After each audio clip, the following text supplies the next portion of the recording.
Well, good morning, everybody. This is March the 12th, and this is 2019. And today is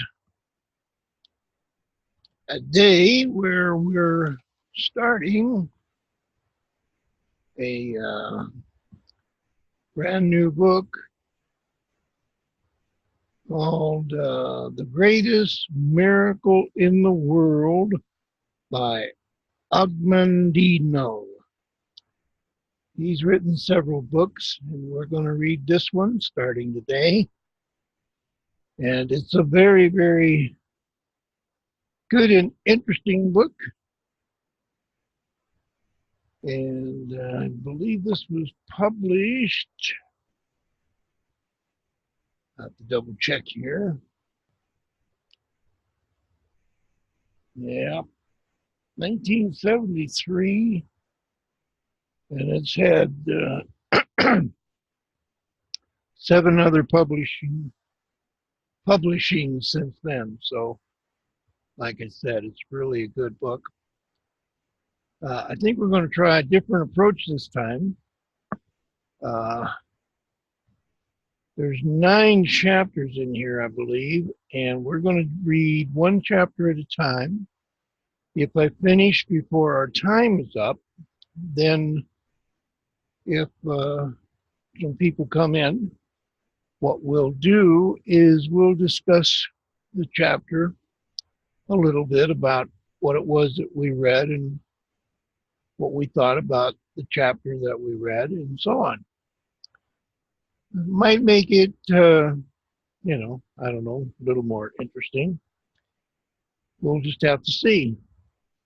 Anyway, I'm going to go ahead and start reading chapter 1. Chapter 1. The first time I saw him, he was feeding pigeons. By itself, this simple act of charity is not an unusual sight. One can find old people who themselves look as if they could use a good meal, dropping crumbs for birds on the wharves of San Francisco, the Common in Boston, or the sidewalks of Times Square, and points of interest in every city around the world. But this old man was doing it at the peak of a brutal snowstorm that, according to the all news station on my car radio, had already dumped a record-breaking 26 inches of white misery on the Chicago and the suburbs. With rear wheels spinning, I had finally inched my car up the slight sidewalk incline to the gate of the South Park lot, a block behind my office, when I first noticed him. He was standing in the ebb of a monstrous snowdrift, obviously of the elements of rhythmically moving what appeared to be breadcrumbs from a brown paper bag and dropping them carefully into a cluster of birds that swirled and swooped around the folds of his nearly ankle-length army-style overcoat. I watched him through the metronomic sweeps of my hissing windshield wipers as I rested my chin on the steering wheel, trying to generate sufficient willpower to open my car door, step out into the blizzard and walked to the gate release box, he reminded me of those St. Francis garden statues that one sees in plant and shrubbery stores. Snow almost completely covered his shoulder-length hair and had sprinkled itself through his beard. Flakes had even attached themselves to his heavy eyebrows, further ascending his dark, high cheekbone features. Around his neck hung a leather cord, and attached to it was a wooden cross which swayed from side to side as he dispensed tiny bits of the stuff of life. Tied to his left wrist was a piece of clothesline which led down to where it was wrapped around the neck of an old multicolored basket hound whose ears dragged deeply into the accumulation of the whiteness that had been falling since yesterday afternoon. As I watched the old man, his face broke into a smile, and he began talking to the birds. I shook my head in silent sympathy and reached for the door handle. The 26-mile trip from home to office can consume more than 3 hours, half a tank of gas, and nearly all my patience. My faithful 240Z, its transmission whining, a constant and monotonous complaint in low gear, had run a broken field course past countless stalled trucks and cars along Willow Road, down Eden's Expressway, along Trolley Avenue, across Ridge, east on Devon, and past the Broadway intersection to the parking lot on Withrop Street. It had been instantly on my part to even make the attempt to get to work that morning. But for the previous 3 weeks, I had been touring the United States promoting my book, The Greatest Salesman in the World. And after I had told 49 radio and television audiences, plus more than 24 newspaper reporters, that perseverance was one of the most important secrets of success, I didn't dare let myself be defeated even by that angry witch, Mother Nature. Furthermore, there was a board of directors meeting scheduled for the coming Friday.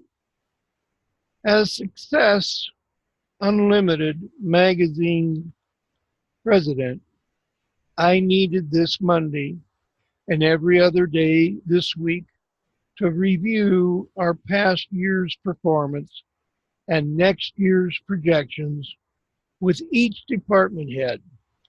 I wanted to be prepared, as I always had been, for any unexpected questions that might be tossed my way once I was on my feet at the head of that long boardroom table. The parking lot, situated as it was in the midst of the decaying neighborhood, changed its character twice each 24 hours. During the evening and nighttime hours, it was occupied by vehicles that would have been sold for junk by any self-respecting used car dealer. These were the cars owned by local apartment dwellers who had been unable to find a parking spot on the narrow street that bisected their soot-streaked buildings. Then each morning they all departed in a mass exodus to local and suburban factories, and the lot replenished itself with a collection of Mercedes, Cadillacs, um, convertibles, and BMWs, Corvettes. As an attorneys, doctors, and loyal university students came into the city from the suburban world to do their thing. At any other time of the year, the lot was a scrappy blemish, a black back of the hand slapped to every resident of the area. In all the years I had parked there, I had yet to see its downtown owners make any attempt to remove the litter. Soggy newspapers, tin cans, and empty wine bottles that accumulated in their own little mountains of disease against the rusty chain link fencing. The only thing the lot had going for it was that there was no other available public parking for 10 blocks. Today, however, with all the lot's sins buried under nearly 3 feet of snow, it reminded me of a stretch of California's Pacific Grove Beach, even to its white mounds, which only yesterday had been automobiles. Apparently, there had been no exits by the locals this morning.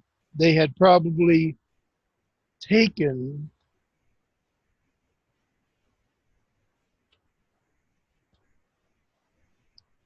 one look at their buried machines, now igloos, and either busted it or gone back to bed. Entrance to the parking lot was through 2 posts buried in concrete, set approximately 9 feet apart, upon which rested a large hollow iron bar gate.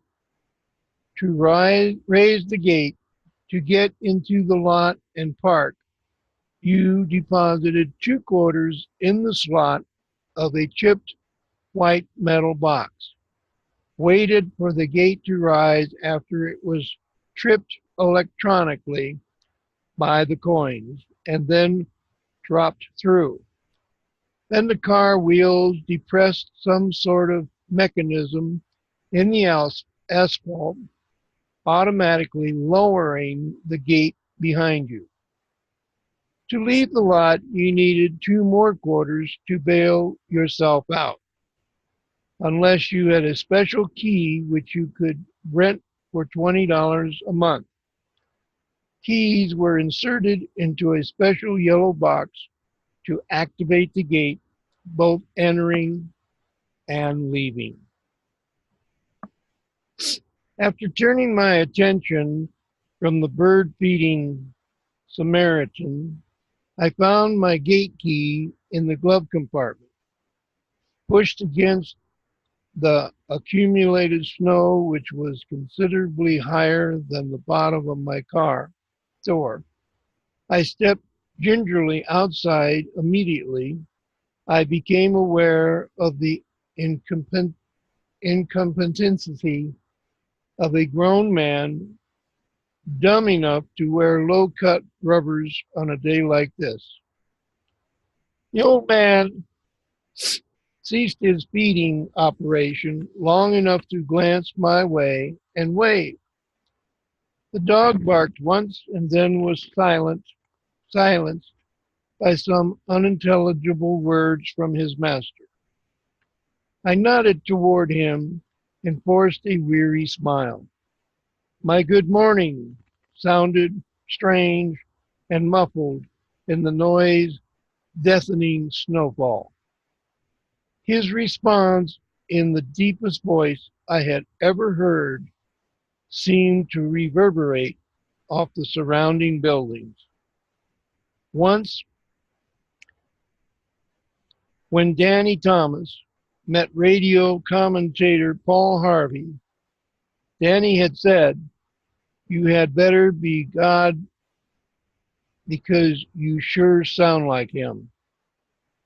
This voice made my friend Paul sound like a timid choir boy.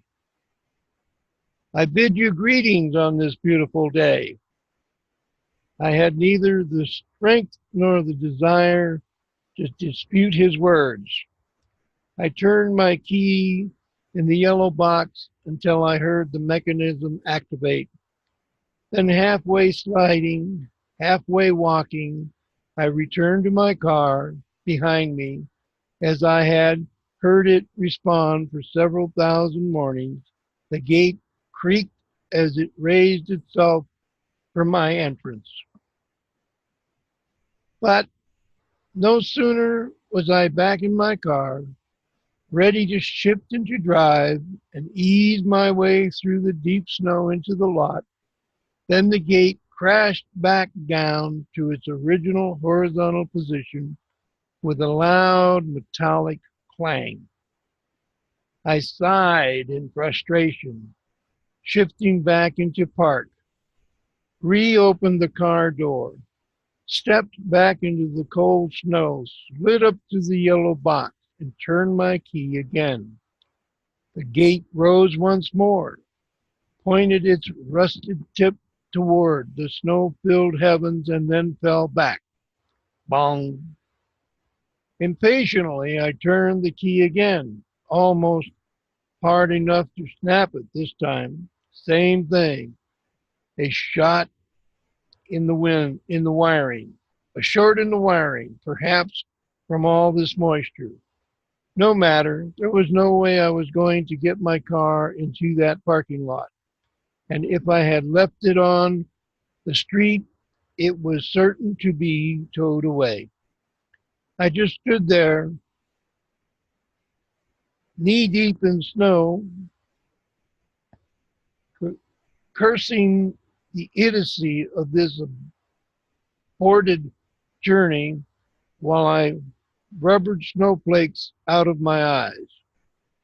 Just as I was beginning to doubt everything I had ever written or said about the value of perseverance, the bird-feeding stranger interrupted my self-pity. "Let me help you." That voice was truly something, and there was a hint of command as well as an offer of aid in the resonant tone. He had moved closer to me, and I found myself looking up into an amazing face. Gaunt, heavily lined, set with large brown eyes, he had to be nearly 7 feet tall because I'm no puny. I smiled and shrugged my shoulders at this Abraham Lincoln look-alike and said, "Thanks, but I don't think there's much we can do." The deep furrows around his eyes and mouth arched into the warmest and most gentle smile I had ever seen on a human as he gestured toward the Castered gate. "It will not be difficult. Turn your key in the box again. When the gate rises, I shall step under it, grasp it with my outstretched hands, and hold it until your car passes through. Then I'll let it fall. That's a heavy gate." His laugh boomed through the lot. "I am old, but I'm quite strong. And most certainly it is worth our efforts to revive you of your problem, relieve you of your problem. Carlyle wrote that every noble work seems at first impossible. Carlyle, yes, Carlyle, Thompson, 19th century English essayist. I didn't believe this. I was standing in a snowdrift with an icy wind lacerating my face. My feet were soaked and freezing. I was turning into a snowman, while a long-haired 70-year-old hippie was giving me a mind course in English lit. What else could I do? I'm a great believer in considering one's options. But I've also learned there are times and situations when you don't have any. I mumbled my thanks and waited while the old man gently tugged his bassinet towards the fence, where he removed the rope from his wrist and tied it through two lengths. Then he returned to my side and nodded. Almost hypnotically, I obeyed his silent command and turned my key in the box. Up groaned the gate bar. Then the old man stepped under it and grasped the cold metal bar firmly just as it began to descend. I'm not too clear about the next several minutes, although I've thought about it often. Perhaps the light and hurried breakfast and long drive had finally taken their toll. I felt dizzy and my vision seemed to shift out of focus, as if someone had smeared Vaseline on my reading glasses. Everything seemed diffused. A strange terror shook my body as I tried to fix on the apparition before me. Through the falling snow, I could see the wooden cross on his chest, and perhaps that's what triggered the illusion. Long hair, beard, hands extended at the 45-degree angle over his head, the gate bar, the crossbar, the partition carried by the condemned man on the way to Gotha for his crucifixion. His voice, now touched with urgency, broke through my fantasy. Hurry! Drive in, drive in! I scrambled back into my car, shipped into low gear, gradually applied pressure to the accelerator. The tires grabbed and moved slowly past the stranger until the bar and through the gate. I eased the car gently into a low spot among the drifts and cut the ignition. My hands were trembling. My head was throbbing. My legs felt weak. And then I reached behind my seat, pulled out my attaché case, opened the door, and fell headfirst into the snow. I arose, brushed myself off, and locked the car. I turned toward the gate to thank the old man. My parking lot savior was nowhere in sight.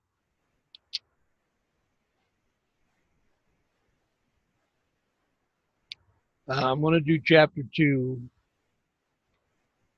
I didn't see him again until late spring. It had been one of those Fridays that never seemed to end.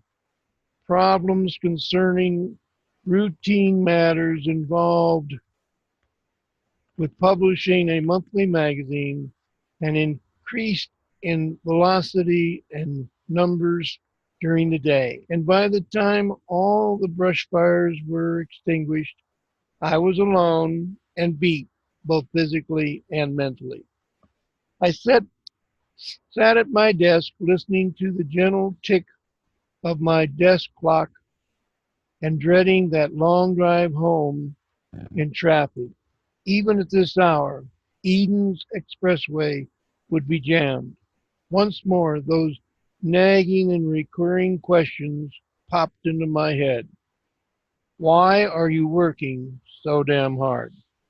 Did you think it would be easier once you got to be number one? Why don't you resign? Your book royalties are already 4 times larger than your salary. What are you trying to prove now that the magazine is a success? Why don't you go somewhere where it's peaceful and quiet and write all these books you still got burning inside of you?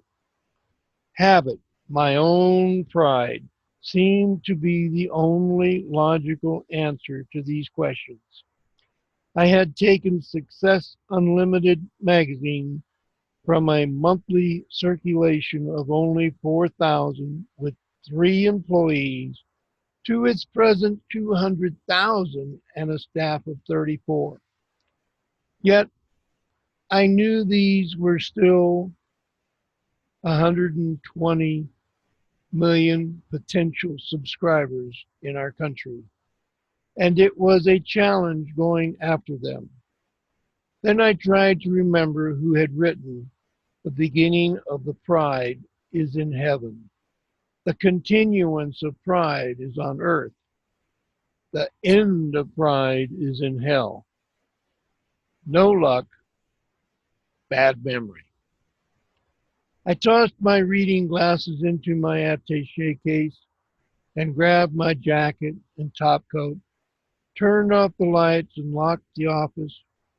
Except for the street lamp on the corner of Broadway and Devon, it was dark as I walked slowly past the window of Root photographers across the alley, month behind our building, under the overhead train bridge, and through the small opening into the parking lot with its garnish and cracked orange and yellow sign flashing. Park yourself, only 50 cents. I was halfway across the shadowy lot, now nearly filled with a neighborhood of cars, before I saw him. His tall silhouette moved silently from behind a parked panel truck, and even in the blackness I recognized him before I saw his dog trailing behind. I turned and walked toward him. "Good evening," that basso profondo voice replied. "I bid you greetings on this most beautiful of evenings, sir. I never had the opportunity to thank you for helping me in the snow that day. It was nothing. We were all here to help one another." I reached down to my Pat Bassett, who had been muzzling at my pant leg. Then I extended my hand toward the old man. "My name is Mandino, Og Mandino." His giant fingers wrapped themselves around mine. "I am honored to meet you, Mr. Mandino. My name is Simon Potter, and this four-legged ally of mine is called Lazarus." Lazarus, yes. He sleeps so much of the time that I never know whether he's dead or alive. I laughed. "You will forgive me, Mr. Mandino, but your first name, it is very distinctive. Og, O-G. How do you spell it?" "O-G. That was your given name?" I chuckled. "No, my real name is Augustine. But in high school, I wrote a column for our school paper, and one month I signed my piece AUG. After I had written it, I decided to be different and spell it pathetically, OG, and it stuck." That is a rare name. There cannot be many Ogs in the world. I've been told that one is too many. Do you still write? Yes. What sort of writing? Books? Articles? Your books have been published? Yes, 5 of them. That is marvelous. Who would expect to meet an author here among the empty wine bottles? I'm afraid that's where you're liable to meet a lot of authors, Simon. Yes, sad but true. I too write a little, but only to pass the time and to satisfy myself. The old man moved closer as if to study my face. You look tired, Mr. Mandingo, or rather, I think I shall call you Mr. Og. I'm tired. Long day, long week. You have far to journey before you reach home? About 26 miles. Simon Porter turned and pointed his long arm toward the drab 4-story brown brick apartment housing facing the parking lot. I live there on the second floor. Before you begin your long drive, come have a glass of sherry with me. It will relax you. I began to shake my head, but as in the snow that day, I found myself wanting to obey him. I unlocked my car door, tossed in my top coat and case, closed and locked the door, and fell into step behind Lazarus. We passed through the unswept lobby, past the pockmarked bars, mailboxes with their yellowed plastic name holders, and climbed the worn and pitted concrete stairway. Simon removed a key from his pocket, turned it in the lock of a pine-stained door on which number 21 had been stenciled in red, pushed it open, and made a sweeping gesture for me to enter. He flipped the light switch and said, "Forgive my humble retreat. I live alone, except for Lazarus, and housework was never one of my better skills." His apologies were unnecessary. The tiny living room was immaculate. From the lint-free braided oval rug to the cobwebless ceiling, almost immediately I spotted the books. Hundreds of them, spilling from the 2 large bookcases and stacked up in neat piles as tall as their owner. I looked at Simon inquisitively. He shrugged his shoulders and warmed the room with his smile. What else can an old man do but read? I think, please make yourself comfortable, and I shall pour our sherry.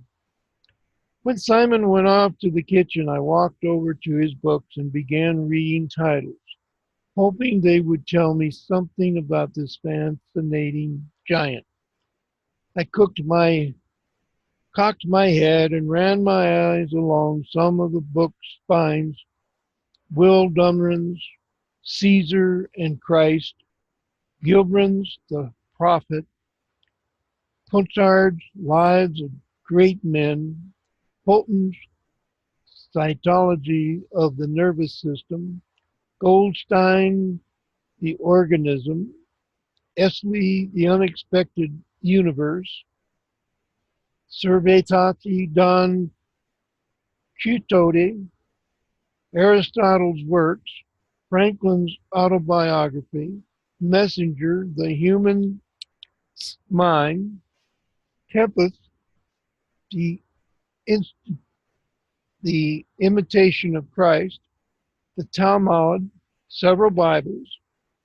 My host walked toward me, holding up my glass of wine. I took it and placed it gently against his glass. The rims touched with a soft, lovely note in the silent room, Simon spoke to our friendship. May it be long and filled with good. Amen, I replied. He pointed his glass toward the books. What do you think of my library?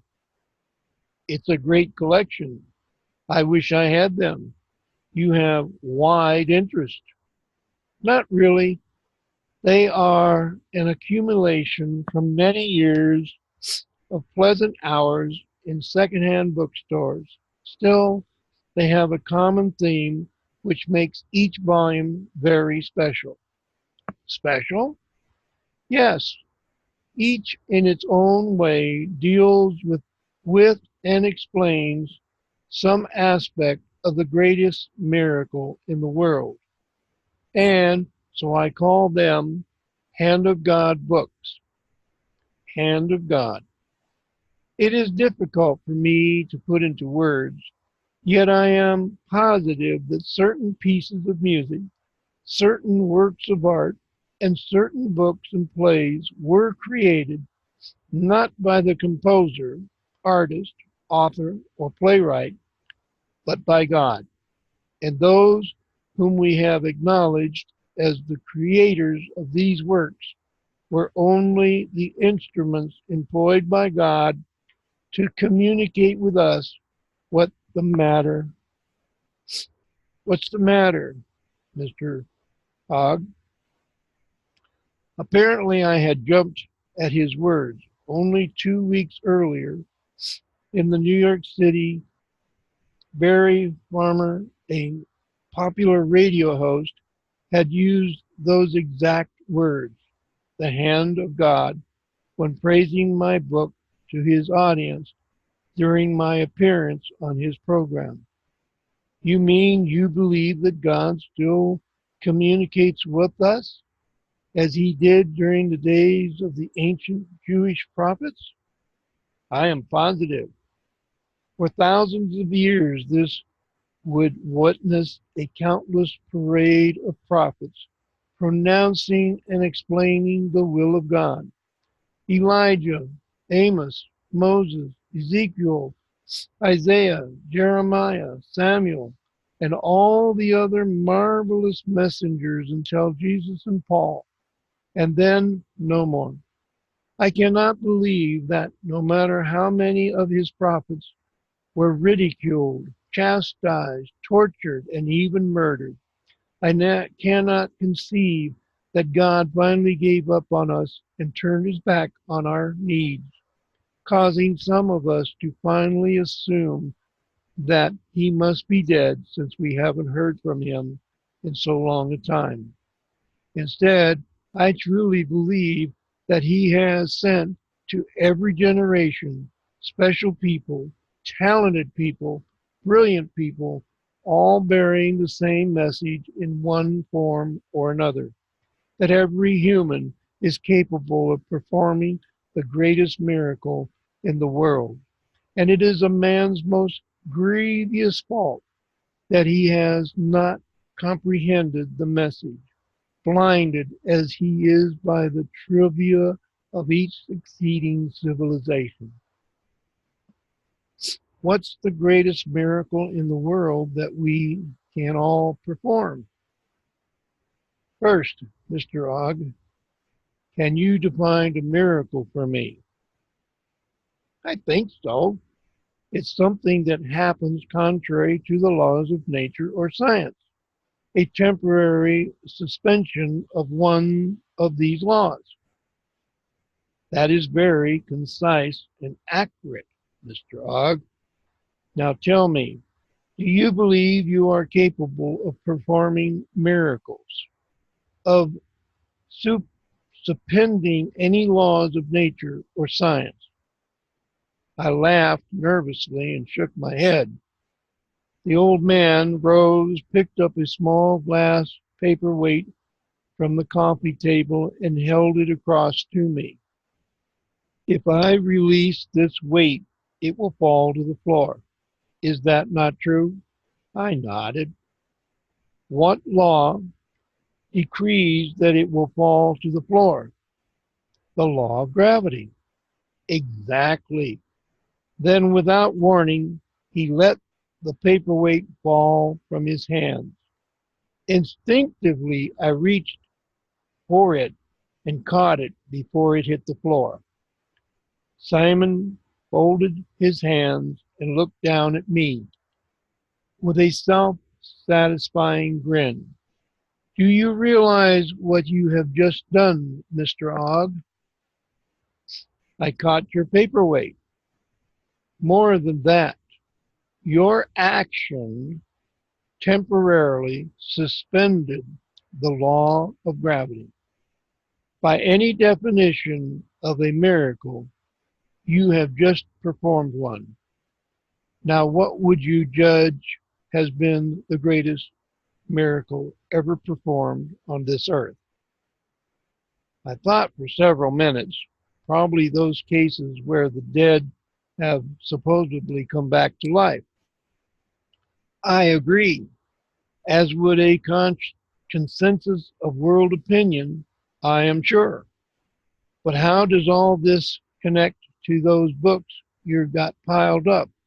Certainly they don't contain any secret methods on how to come back from the dead. Ah, but they do, Mr. Og. Most humans, in varying degrees, are already dead. In one way or another, they have lost their dreams, their ambitions, their desire for a better life. They have surrendered their flight for self-esteem, and they have compromised their great potential. They have settled for a life of mediocrity, days of despair and nights of tears.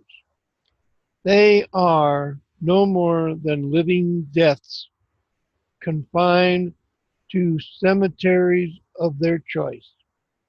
Yet they need not remain in that state. They can be resurrected from their sorry condition. They can each perform the greatest miracle in the world. They can each come back from the dead. And in those books are the simple secrets, techniques, and methods which they can still apply to their own lives to become anything they wish to be and to attain all the true riches of life. I didn't know what to say or how to respond. I sat staring at him until he broke the silence. Do you accept the possibility of individuals performing such a miracle with their own life, Mr. Og? Yes, I do.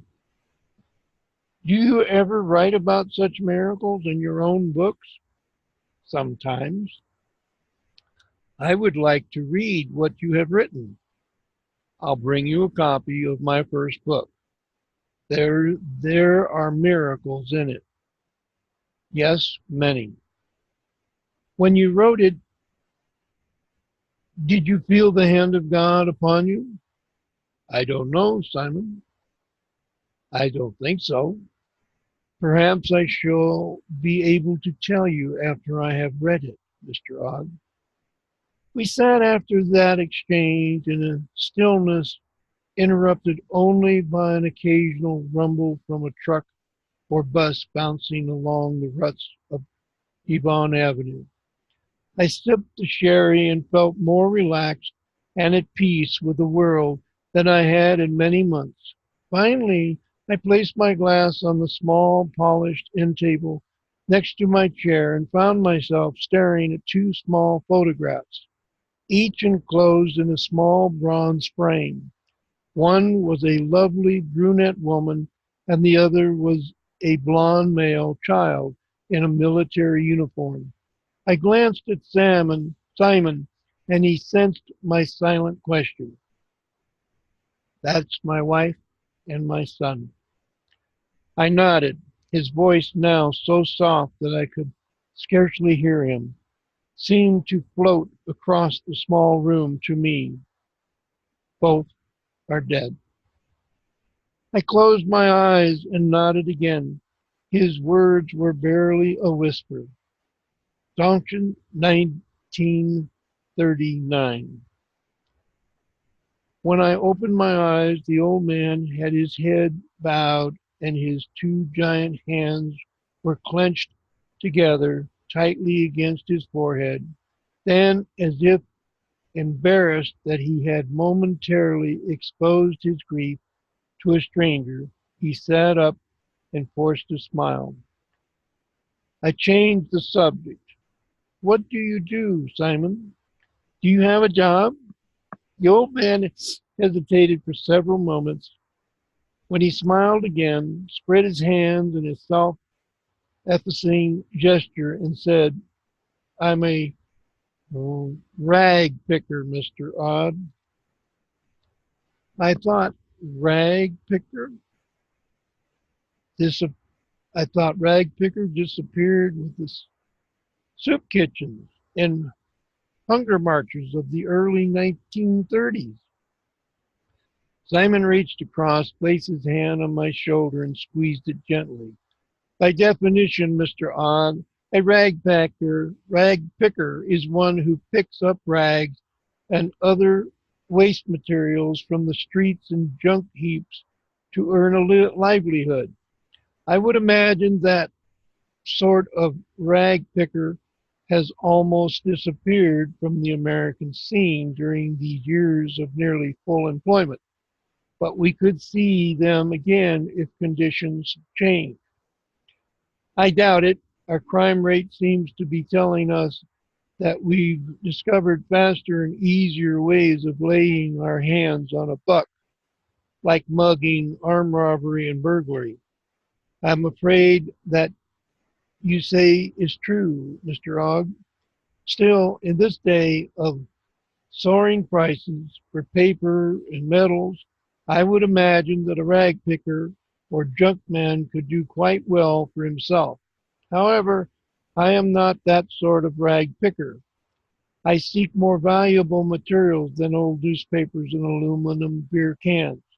I search out waste materials of the human kind, people who have been discarded by others or even themselves, people who still have great potential but have lost their self-esteem and their desire for a better life. When I find them, I try to change their lives for the better, give them a new sense of hope and direction, and help them return from their living death, which is to me is the greatest miracle in the world. And of course, the wisdom I have received from my hand of God, books, has helped me immensely in what I shall call it profession.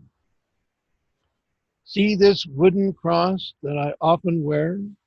It was carved by a young man who once was a shipping clerk. I ran into him one night on Wilson Avenue, or rather, I should say, he ran into me. He was intoxicated. I brought him here. After several pots of black coffee, a cold shower, and some food, we talked.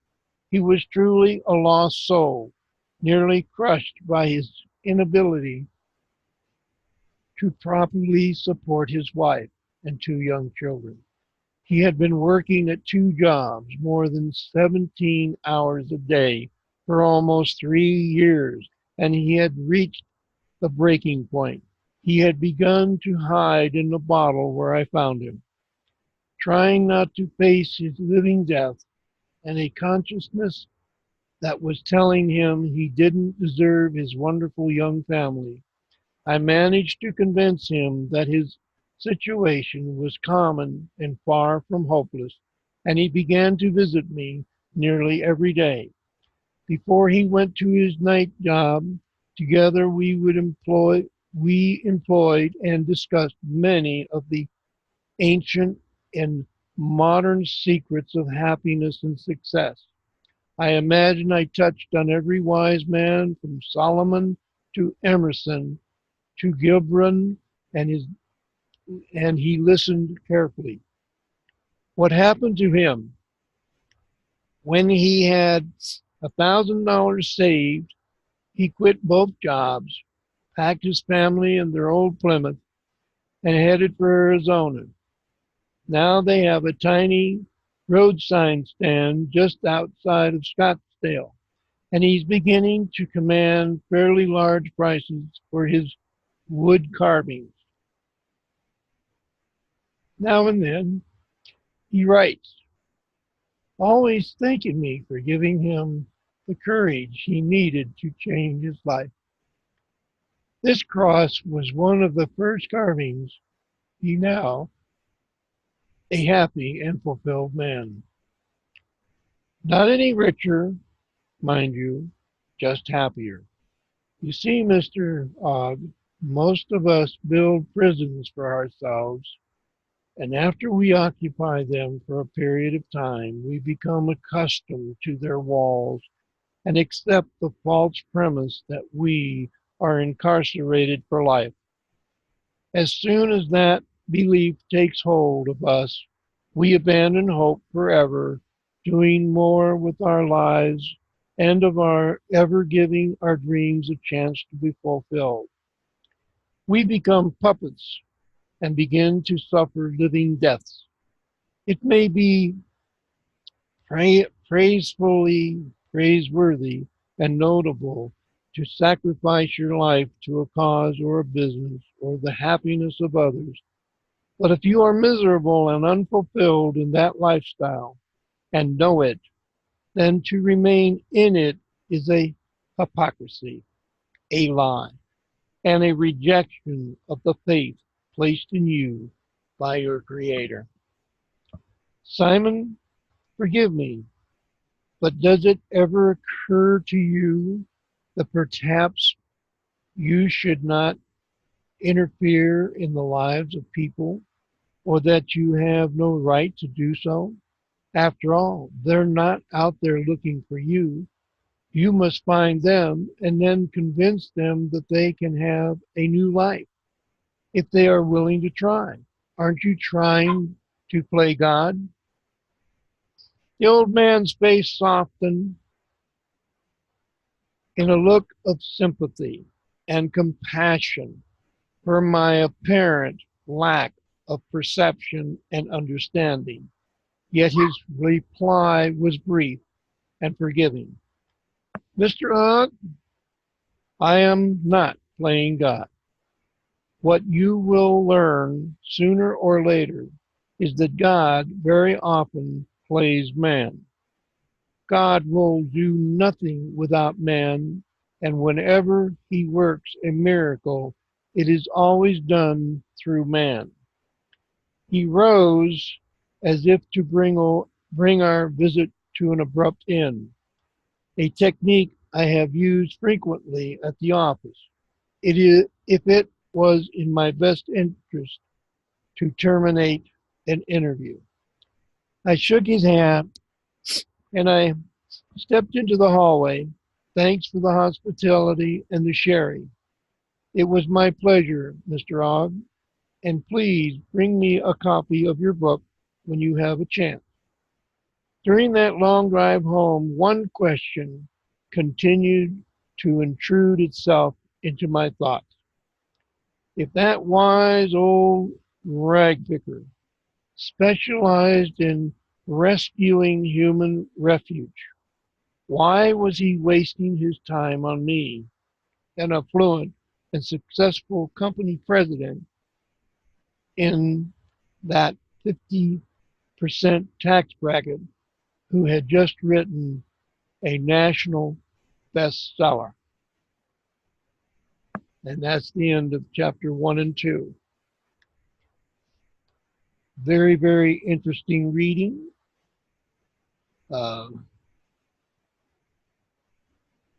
My ideas and thoughts would be that this is going to be a very interesting book as we go on